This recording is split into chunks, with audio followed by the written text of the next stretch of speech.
गरीब हमेशा अपन पेट अपन खून और पसीना के कमाई से भरे ले, और जौन गरीब से आप इतना नफरत करते हैं वह गरीब के खून और पसीना के कमाई से आप अमीर भइल हैं।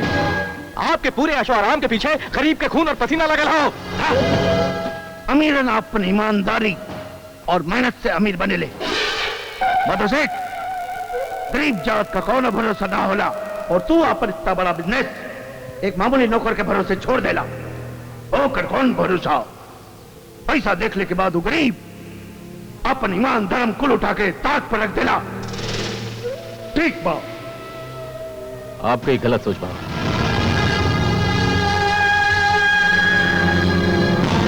हमार सोच के गलत कहे वाला तू कौन? ड्राइवर सरकार, जिकरा खातिर रहुआ कहले रही जमीन ढके। अब समझ ली, तू भी एक गरीब हवा, यही से तो कि हमार बात गलत लागल। साहब आपके बात गलत ही है।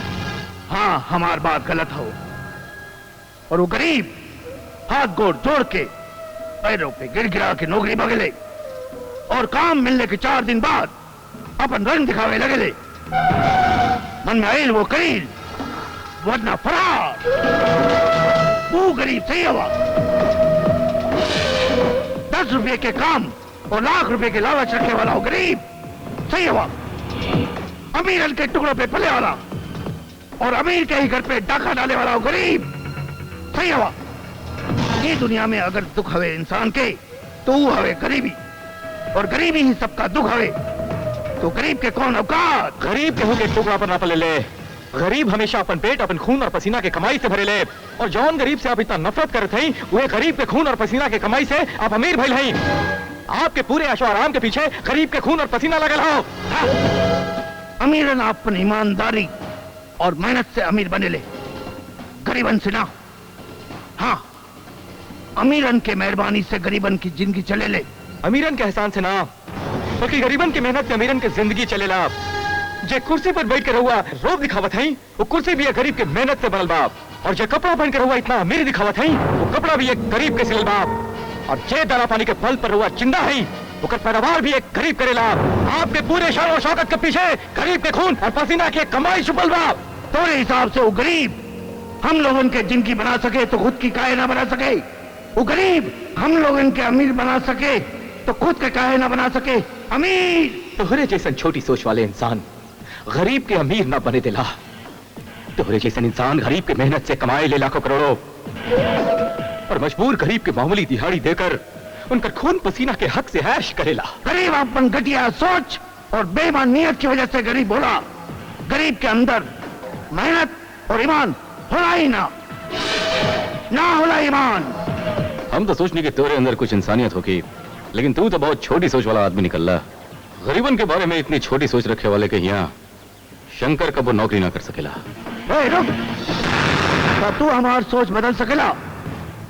तू भी तो एक गरीब ड्राइवर हुआ। तू हमरे यहाँ ईमानदारी और मेहनत से नौकरी कही गईला, तो हम ईमान ले के गरीब ईमानदार और काबिल होला। गरीबन के लाज रखे के खातिर हमके तोरे यहाँ नौकरी करे गई पड़ी।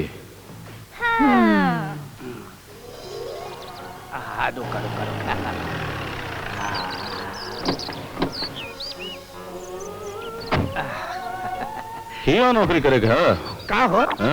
ये हवेली देख के चिव काहे गईला? का ऐसा हवेली को बुला दिखला का जमीन ढक गई? जा जाके धर्रा सेठ से कह दे कि शंकर यहाँ काम ना कर सकेला। अरे काहे? अब हमरा समझ में आयल कि माँ इसे इतना सिफारिश काहे करत रहला। बेशरम और घमंडी लोग के यहाँ शंकर काम ना कर सकेला। अरे हाँ, बहुत यही हवेली में रहेला भैया। तू तो बेशरम हुआ। गरीबन के लाज बचावे खातिर तोहरा के यहाँ नौकरी करे के बड़ी। काहे के लाली? हाँ स्वीटी, आज क्या हुआ यहाँ ईमानदारी और मेहनत की नौकरी करे के शपथ ग्रहण कर रहे बा। काहे के यहाँ रह के और नौकरी करके गरीबन के लाज रखी। गरीबन के लाज भी बचावे के पड़ी, और लाज शर्म का होला तो नहीं कर सिखावे के भी पड़े।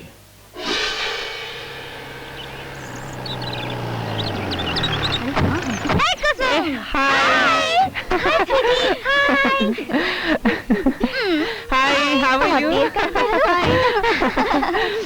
ई के हवे? ई तोहार होवे वाला जीजा जी। हाँ। कि तोहार पसंद तो बिल्कुल हीरो जैसे लागता। जीजा जी गड़िया के पास काहे खड़ा होवे? वो का है कि आज तोहार जीजा जी हमरा से नाराज होवे। नाराज? नाराज? जीजा जी घरवाली से नाराज हो सके हम निकालियन से नहीं। हाँ, चला। आवा देखल जा। जीजा जी। हम तो उसे जिया जी नहीं या निकला यहाँ से। जीजा जी नाराजगी तो तोहार दीदी से हवे। हम क्या थे? हमने की तो आपके साली हैं। का हो? और साली साली घरवाली होले। शंकर। स्वीटी तोहर दवाई का पैकेट तो हम दुकान में ही भूल गई नी। शंकर एको काम करा ना, एको दवाई के पैकेट वो दुकान में छूट गई बा, जाके ले आवा।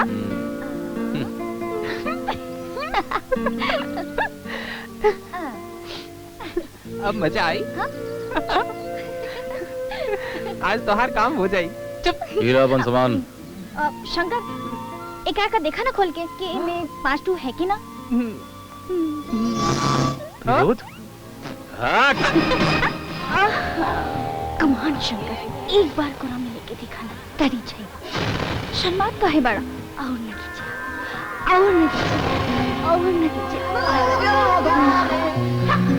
हाँ शंकर आवन करेजवा जुड़ा दो शंकर।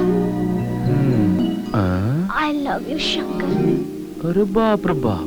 I love you.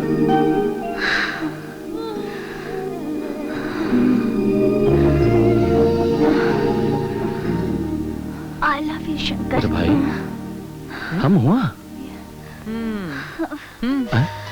लोहा गरम बा, मार दा तोड़ा, बस दादा हथियार और हो जा गंगा पार। अभी तो कहलाई बा भोजपुरी जवान। चुप काहे करावत हो? देख ले मैं कोनो ज्यादा मजा आवत है का?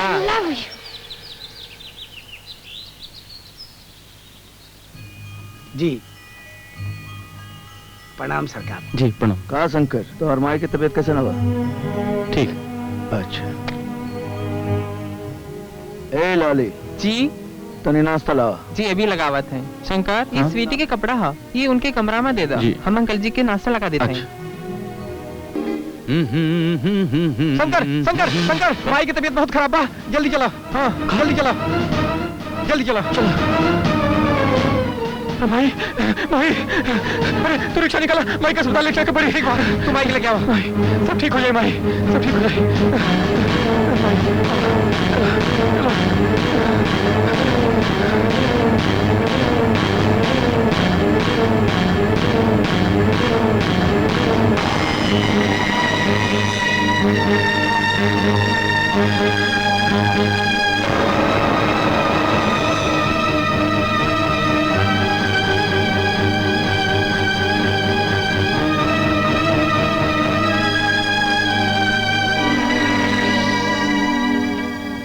माँ जी की तबीयत अब ठीक है, आप अंदर जा सकते हैं।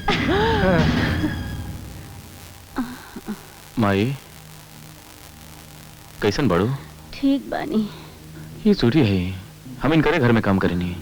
प्रणाम माई, सुखी रहो बिटिया। आप इनके बेटे हैं? जी हमारे साथ आइए। जी आवत, ध्यान रखिए। देखो चिंता करने की कोई जरूरत नहीं है, आपकी माताजी अच्छी हो जाएंगी। हाँ। आप काउंटर में 30,000 रुपए जमा करवा दीजिए। ओके बेटा। 30,000? ये 30,000 पूरे हैं।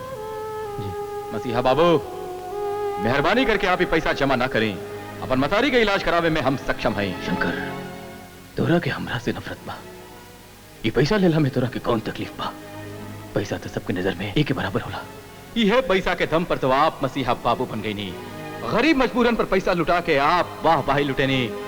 लेकिन शंकर कब वो आपके वाहवाही ना कर सकेला। शंकर हमरा के वाहवाही ना चाहिए। बस मसीहा बाबू बस, अब जाइए यहां से।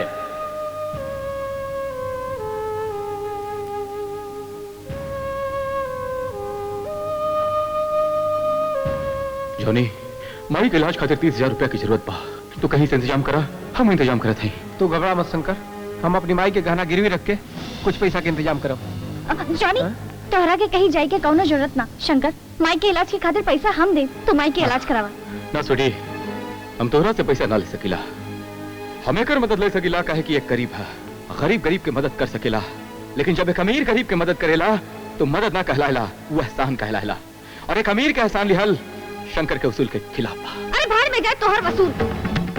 सच्चाई तो ई हा, तोहरे अंदर वसूल नाम के कोनो चीज ही ना। तू एगो ऐसन पुतला हवा जेकरा अंदर केवल घमंड दौड़ता, घमंड। अरे तू ऐसन पुतला हवा जो अपन माई खातिर अपन हाथ पैर भी ना हिला सकेला। ऐसन पुतला हवा तोहरे अंदर माई के दूध ना घमंड दौड़ता, घमंड। शंकर, तोहरा अंदर तो दिल ही ना, वो दिल जो केहू के दुख तकलीफ और दर्द के समझ सके। अरे और माई के जान जाता और तो के वसूल के पड़ल बा। अरे तो के तो बेटा के लाके भी हक ना बा शंकर। शंकर, शंकर, स्वीटी सही कहताड़ी। माई के इलाज बहुत जरूरी बा। तू माई के इलाज करावा और जब पैसा होई तो इनके लौटा दिया जाई। तू लोग ठीक कहता। अपन घमंड में हम अपन माई तक के भुला गए नहीं। Shankar, Click on the bell icon to get regular updates from Venus.